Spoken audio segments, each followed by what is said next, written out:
Our third speaker today and last speaker today is Jamal Abdi. He is the president of the National Iranian American Council, directing the council's effort to monitor policies and legislation and to educate and advocate on behalf of the Iranian American community. His previous work was in the US Congress as policy advisor on foreign policy, national security, immigration issues, and defense. Jamal has written for the New York Times, CNN, Foreign Policy, The Hill, the US Today, and blogs at the Huffington Post. He's a frequent guest and he's a contributor in print, radio, and television, including appearance on Al Jazeera, NPR, BBC Radio, and VOA. Jamal, thank you for joining us today. Thank you for having me. My pleasure. Good morning, good afternoon, good evening to all the folks that are joining in. So I don't know if I have a more optimistic take, but let's talk this through and figure out where we are. So I actually think that there's this old adage that says, in order to end a war, you need to elect a general or a warrior. And they have the political space and the know-how to actually make peace, whereas the more stereotypical candidate who is a peace candidate will have less capital to be able to do that. I don't necessarily agree with this, but I actually think we're in a position now where in order to end a con game, you have to elect a con man. And I think that's where we are with Donald Trump. I think US policy in the Middle East has been a con game for many years now. And Donald Trump is so flagrantly, transparently transactional. He's really exposed the lie, I think, of what motivates US foreign policy. So, for instance, for years, all we heard about in Washington was the threat of a nuclear-armed Iran, that Iran's nuclear program needed to be removed or rolled back. This was the greatest threat facing America and the world. And in getting the nuclear deal, the talk transitioned to all the other activities that Iran was engaged with that were supposedly against United States interests. And the importance of the nuclear issue completely faded away. And I think Donald Trump, by exiting the nuclear deal, as well as some of the things that we found out he was doing with Saudi Arabia regarding potentially giving them this nuclear program, really exposed that the entire concern about a nuclear-armed Iran and non-proliferation that was so trumped up was actually about something other than non-proliferation. And I think that what this has reinforced is that the United States no longer understands what are our interests in the Middle East. A lot of what happens there is by inertia. It's how things have been done, and it's how our political system has absorbed the various interests that are playing a role in this policy. And so as a result, we get whatever the machine spits out. For Donald Trump, I think that he has disregarded some of the past arguments for how we deal in the region. So in the past, we've had arguments about human rights. We had, George W. Bush made a human rights case for the need to topple Saddam. Or we talk about, national security and the supposed war on terror and the need to have a U.S. presence in the Middle East in order to confront those threats. Yet we often find that the U.S. is on the side of Salafi terrorist groups and, very close with Saudi Arabia, which is spreading Wahhabism. And so we find ourselves on the wrong side of that argument. Then we have cheap energy, which I think Donald Trump is very much in favor of. But for him, the bottom line, I think, is transactional, and it is that he considers himself America's top salesman. When he interacts with players in the Middle East, he's either doing it for domestic political gain, such as the ham-fisted embrace of Netanyahu, which I think he has calculated engenders support within the pro-Israel and American Jewish community, as well as with evangelicals, which is a big part of his base. With Saudi Arabia, he actually literally, when MBS came to Washington last year, had a chart of the weapon sales that the United States brings in from Saudi Arabia, all the money that we make off of selling weapons to Saudi Arabia. And in a very, I think, thinly veiled way, sent this message that I'm a salesman, and this relationship with Saudi Arabia, it's all about making these sales. And so I think that with the Iran deal, when Donald Trump actually was a candidate, his opposition to the deal, when he started to be asked to, stand behind important podiums and talk about the Iran deal, which this is, 2015. This is when Congress was looking at the deal. This is when there was a big vote on whether to accept the deal or not here in the United States. And Donald Trump's chief criticism of the JCPOA was not that it didn't do enough on nonproliferation, not even this talking point that it supposedly gave the Iranian government all this money to continue its malign activity. Donald Trump's major grievance was that the deal would allow Iran to buy weapons from countries like Russia and not from America. And so America wasn't making the sale off of this deal. This is the worldview of Trump. It's completely transactional. What I think has happened is that by pulling out of the deal and by embracing the Saudis and the Israelis as closely as he has, initially he sent shockwaves through the region. And if you try to understand what a Trump doctrine is in the Middle East, I think you have to start from the Obama doctrine, because a lot of what he does is reactionary to Obama. But for Obama, really his interest was, he had a legitimate interest, which is nonproliferation. I think that's a legitimate interest for the Middle East. I think that serves U.S. interests. I think that serves global interests. And I think that was at the core. But his aspirational doctrine was for Iran and Saudi Arabia to figure out how to share the region, and essentially how to, if not balance these two powers, how to end the proxy war between them, and how to figure out a way that you can actually turn the contest in the region into one that is not zero sum, but one in which there are mutual interests for the various sides to actually participate in something collaborative.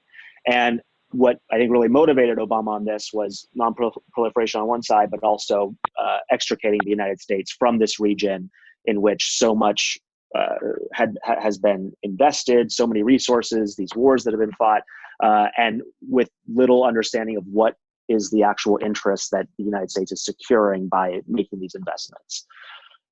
That was what the Iran deal, I think, for Obama was about. It was about trying to level the playing field so that the United States could begin to actually talk to not just one side of this conflict, but to be able to talk to both sides, and eventually to be able to have the sides talk to one another and create some sort of balance in the region that could end this, destabilizing back and forth and proxy war that we're seeing. What Trump did was when he entered office was really in reaction to the sort of domestic political interest in the United States, was to completely upend what Obama had tried to do. And instead of signaling that the United States could deal with Iran and could actually be on both sides of this contest, he embraced the Saudis and the Gulf states and Israel, and sort of sent this message that Obama was just a blip on the radar. What he was doing was an outlier, and that the United States was fully behind our allies, unquestionably behind them. And because we're so close to them, our interest in the Middle East is about countering Iran. And so in almost again, I use the term ham-fisted with Trump. It's so deliberate. It's so egregious how much he tried to rebalance towards the Saudis and the Israelis. And this led to this policy that was really, bold and,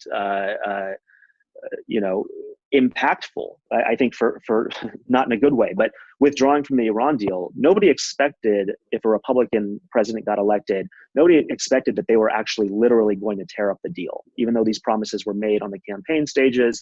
I think the common understanding was that if a Republican got elected to the presidency in 2016, that they would enforce the deal so aggressively that it would actually reduce Iran's incentives to continue complying, and it would actually trigger the Iranians to break ranks and to begin to break out of the deal because they weren't getting the benefits. What Trump did was he actually just left the deal and did it in a way that was unprovoked, which engendered opposition from our European allies who worked so hard to try to get a follow-on agreement that would satisfy some of the additional concerns that critics of the JCPOA had been raising. And really, it flipped on its head what the previous paradigm had been, in which Iran was the isolated party and it was the United States and the P5+1 and really much of the international community on the same page about how to confront Iran. Now, Trump has made the United States into that pariah, and Iran actually has a lot of the capital and trust of the Europeans and the other permanent 5 UN Security Council members. And so what the United States has been trying to do over this time was actually to do what the plan was, but in reverse. They left the deal and have been imposing sanctions that have made it increasingly untenable for Iran to continue to honor this deal, in which they continue to make their compromises, but are not receiving any of the benefit of their bargain. And so that's what we are now seeing with Iran sort of gradually exiting elements of the nuclear deal. This is very much intended to send a signal to Europe as well as to the United States that imposing these sanctions, denying Iran the benefit of the bargain is going to come with its own costs. And we also see Iran escalating with some of its military operations. Now, I don't know if there's any smoking gun about who was responsible for the attack on the Saudi oil installation, or whether the U.S. drone was in Iranian airspace or not. But I think it's undeniable that Iran has taken steps to put pressure on the U.S. and its allies in the region. And I think that Iran likely, its fingerprints are on the Aramco attack in one regard or another. And this is intended to send a message to the United States. There's a cost for these actions. And if we have nothing to lose, we can escalate and make life painful for you.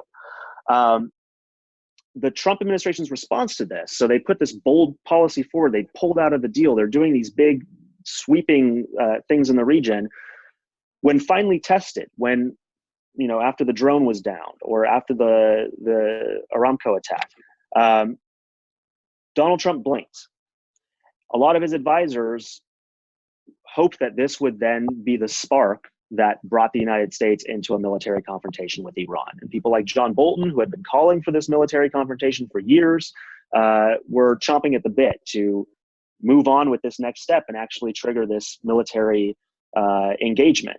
And Donald Trump, by pulling back, by deciding, not to strike Iran, and by sort of deferring to the Saudis on how to respond to the second incident, I think sent a message to U.S. allies in the region who for so long had been able to conduct aggressive policy aimed at Iran without any repercussions because they had the United States behind them as a sort of insurance policy, as a sort of bully in the back of the room who could be brought in to settle any scores should the Iranians try to retaliate.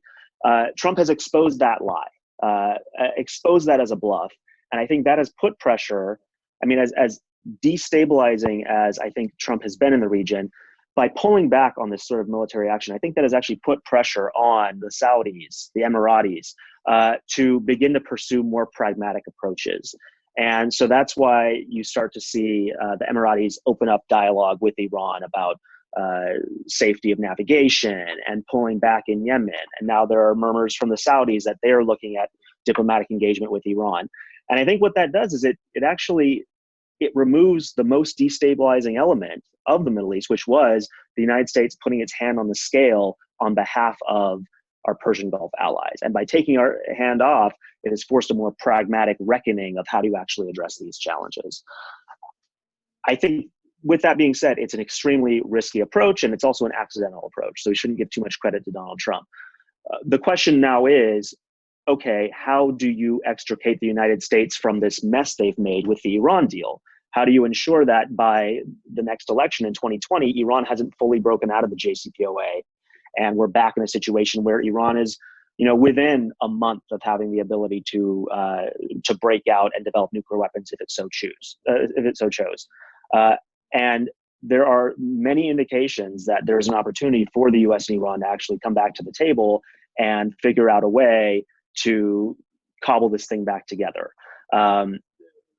So far, the blockage is, if you just look at what happened at the UN, the blockage is that for Trump, there's an unwillingness to actually to actually meet this Iranian demand that the U.S. re-enter the JCPOA, or at a minimum suspend some of these sanctions in order for negotiations to happen. And I think that's a legitimate demand by Iran, because you think about all the trust that was necessary in order to get the JCPOA in the first place, and now how much of that trust has been shaken by the U.S. pulling out of that deal, and how much that impacts the domestic political calculation inside of Iran, how difficult it makes it for advocates of engagement to actually pursue engagement with the United States after having been embarrassed and humiliated by Trump leaving the deal. So the ask that the United States return to its obligations, I think, is one that is probably understood and supported, at least in private, by the international community. And for the United States, the question is, how does Trump actually get to that point? How does Trump save face and relent on this maximum pressure campaign? And I think that there's a little bit of a positive indication on that front. So for much of the Trump administration, there had been efforts to negotiate a prisoner swap to free Americans held in Iran and to release Iranians held in the United States. And the Trump administration's response to that had been to shut down the conversation.